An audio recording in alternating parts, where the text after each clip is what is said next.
అదరగొట్టే కారం రంగు రుచి ఆచి కారం పొడి. శేషాచలం అడవుల్లో AP deputy CM Pawan Kalyan aerial survey చేశారు.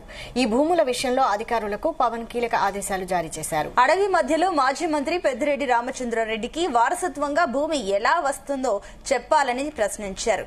మంగళంపేట అడవుల్లో పెద్దిరెడ్డి రామచంద్రారెడ్డి మొత్తం 76.74 ఎకరాల అటవీ భూములున్నాయి.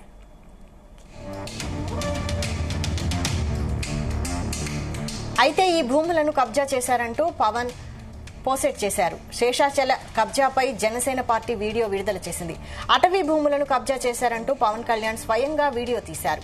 దీనిపై మరిన్ని అప్డేట్స్ మా ప్రతినిధి నరేష్ అందిస్తారు. నరేష్.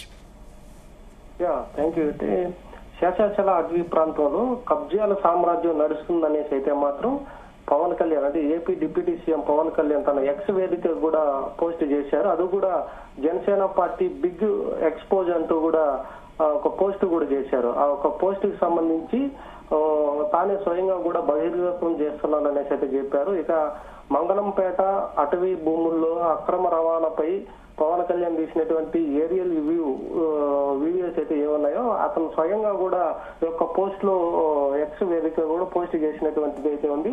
దాంతో పాటుగా మ్యాపింగ్ తో సహా ఈ యొక్క బహిర్గతం చేసేందుకు ఒక వీడియోలో కూడా తను ఏరియల్ సర్వే చేస్తూ తను ఫోన్ లో స్వయంగా షూట్ చేస్తూ కూడా ఒక పోస్ట్ కూడా రిలీజ్ చేసినటువంటి పరిస్థితి ఉంది. అట్లే ఈస్ట్ ఘాట్ పరిధిలో ఉన్నటువంటి రక్షిత అటవీ భూముల్లో 76.74 ఎకరాల భూ కబ్జానైతే మాత్రం బయటపడింది అనేసి అయితే చెప్పారు. ఒక ట్వీట్ లో పోస్ట్ చేశారు. అదేవిధంగా కూడా భూములకు సంబంధించినటువంటి అంతా కూడా వైఎస్ఆర్ కాంగ్రెస్ పార్టీ సీనియర్ నేతగా ఉంటూ అప్పట్లో వైఎస్ఆర్సీపీ గవర్నమెంట్ లో అటవీ శాఖ మంత్రిగా పనిచేసినటువంటి పెద్దిరెడ్డి రామచంద్రారెడ్డితో సంబంధం ఉన్నామనేసి పవన్ కళ్యాణ్ కూడా ఈ యొక్క ట్వీట్ తో కూడా చెప్పారు. అట్లే దీని అంతా అంటే రక్షిత అటవీ భూముల్లో అక్రమ కట్టడాలు కూడా నిర్మాణం జరిగిందనేసి అయితే ఈ ఒక పోస్ట్ లో కూడా తను పోస్ట్ చేసినటువంటి పరిస్థితి అయితే ఏర్పడింది. అలాగే పవన్ కళ్యాణ్ స్వయంగా కూడా తను తిరుపతి పర్యటన పైన అయితే మాత్రం ఒక సైట్లు ఏవైతే ఉన్నాయో వాటన్నిటిని కూడా పరిశీలించి దీనిపైన జరిగినటువంటి ఉల్లంఘన పైన అయితే మాత్రం సమగ్ర నివేదికను కూడా నేను రాష్ట్ర సీఎం కి చంద్రబాబు నాయుడుకి అయితే సమర్పించాననేసి కూడా దాంట్లో పోస్ట్ చేసినటువంటి పరిస్థితి అయితే ఉంది. అట్లే ఇక పెద్దిరెడ్డి రామచంద్రారెడ్డి ఒకరే కాకుండా ఏ వ్యక్తి అక్రమంగా సరే ఒక భూముల్లో అటవీ భూములు కానీ అలాగే స్టేటస్ వివరాలంతా కూడా వెబ్సైట్ లో బహిర్గతం చేయాలి, అంతా ఆన్లైన్ చేయాలనేసి అయితే మాత్రం పవన్ కళ్యాణ్ అధికారులకు అయితే కీలక ఆదేశాలు కూడా జారీ చేశారు. ఇప్పటి వరకు ఇటువంటి సంబంధించినటువంతా కూడా ఆన్లైన్ అయితే చేయట్లేదు. దీని ద్వారానే అటవీ భూమికి సంబంధించినటువంటి కూడా అక్రమంగా పాల్పడుతున్నారు, నిర్మాణాలు కూడా చేపడుతున్నారు అనేసి అయితే చెప్పారు. ఇక నకిలీ వెబ్ల్యాండ్ రికార్డులు వారసత్వ హక్కులపై అయితే మాత్రం ప్రత్యేక విచారణకు కూడా ఆదేశాలు అయితే జారీ చేశారు. విజిలెన్స్ లీగల్ టీములతో పాటుగా విచారణ జరపాలి. ఈ యొక్క భూములు సమాచారాన్ని అంతా కూడా డిజిటలైజేషన్ కూడా చేయాలనేసి అయితే మాత్రం ఆదేశాలు కూడా జారీ చేసినటువంటి పరిస్థితి అయితే ఉంది. ఇక అటవీ భూములు మొత్తం అంతా కూడా జాతీయ ఆస్తికి కిందకు వస్తాయి. వాటినన్నింటినీ కూడా కబ్జా చేసే వారిని విడిచిపెట్టేది లేదంటూ పవన్ కళ్యాణ్ కూడా ఒక హెచ్చరికలు కూడా జారీ చేసినటువంటి పరిస్థితి ఉంది. ఇది వరకు శనివారం రోజు తిరుపతి పర్యటనలకు వచ్చినప్పుడు మామండూరు ఫారెస్ట్ విజిట్ చేశారు.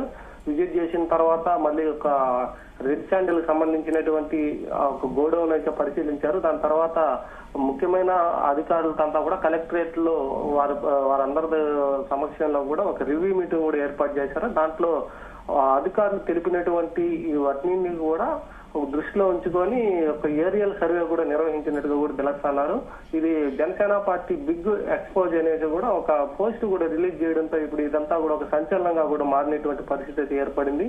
దీంట్లో అప్పట్లో ఉన్నటువంటి అంటే వైఎస్ఆర్సీపీ గవర్నమెంట్ లో అటవీ శాఖ మంత్రిగా పనిచేసినటువంటి పెద్దిరెడ్డి రామచంద్రారెడ్డి ఏవైతే కబ్జా చేశారో ఒక ఎన్ని అంటే 76.74 ఎకరాల విస్తీర్ణం కలిగినటువంటి భూముల్ని డిజిటలైజేషన్ చేయకుండా అక్రమంగా నిర్మాణాల కోసం తను కబ్జా చేశారన్న విషయాలంతా కూడా ఈ యొక్క పోస్ట్ లో పొందుపరిచి పోస్ట్ చేశారు. దీనికి సంబంధించినటువంటి సమగ్ర రిపోర్ట్ అంతా కూడా సీఎం చంద్రబాబు నాయుడుకి అయితే ఇచ్చాము. అయితే వీటినన్నిటినీ ఇదంతా కూడా జాతీయ ఆస్తిగా కూడా పరిగణించి వాటిని డిజిటలైజేషన్ చేసి ఆన్లైన్ కూడా చేయాలి. దాంట్లో ఉన్నటువంటి సర్వేలు కానీ ఇంతకు ముందుగా ఎవరైతే దాంట్లో కబ్జాకి పాల్పడ్డారో వాళ్ళ వివరాలన్నీ కూడా వెలికి తీయాలనేసి అయితే మాత్రం హెచ్చరికలు కూడా అధికారులకు అయితే జారీ చేసినటువంటి పరిస్థితి ఏర్పడింది. Okay, thank you Naresh.